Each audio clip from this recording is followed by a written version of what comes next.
Hello friends, welcome back to my channel. তো তোমাদের জন্য আজকে নিয়ে এসেছি নতুন একটা ভিডিও। তো এই ভিডিওতে আমি বলতে চাইছি যে একটা থাম্বনেল বানানোর সময় যে আমরা একটা কোনো একটা ছবি ব্যাকগ্রাউন্ড রিমুভ করে সেটাকে থাম্বনেলের মধ্যে বসাবো সেটা, তো সেই রিমুভ করা ব্যাকগ্রাউন্ডটা আমরা কী করে করব, তো আসো জেনে নিই। তো তোমরা ডিসপ্লেতে দেখে না, ডিসপ্লে অন করে নিচ্ছি, স্ক্রিন রেকর্ডার তো দেখে নাও ডিসপ্লের মধ্যে। তো সেটা আমরা ফার্স্টে প্লে স্টোরে যাবো, প্লে স্টোরে গিয়ে আমরা বিজি রিমুভার বলে একটা অ্যাপ্লিকেশন আছে, ডাউনলোড করে নেবো। তো আমার এখানে দেখতে পাচ্ছি ডাউনলোড আছে, তো সেখানে ওপেন করে নিলাম, ওপেন করলাম অ্যান্ড ওপেন হচ্ছে। ওপেন হলে এবার আপলোড ইমেজে যাব। এবার যেইটা ফটোসে গিয়ে গ্যালারিতে গিয়ে যেটা আমরা রিমুভ করতে চাই ব্যাকগ্রাউন্ডটা, তো সেই ছবিটা আমরা চুজ করব।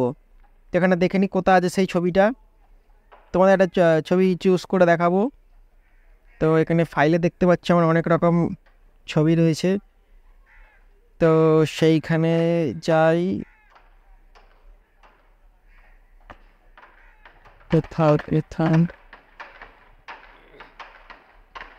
যেমন এখানে এই ছবিটা আমরা ব্যাকগ্রাউন্ড রিমুভ করব, তো এটা আপলোড করে দিলাম অ্যান্ড এখানে দেখতে পাচ্ছ তো ছবিটা ব্যাকগ্রাউন্ডটা রিমুভ হয়ে গেছে। তো এইটা আমি চাইলে এরপর থাম্বনেলের মধ্যে বসাবো। তো থাম্বনেলটা কী ব্যাপারে আমরা করব, সো সেইটা আমরা পরবর্তীকালে তোমাকে দেখাবো।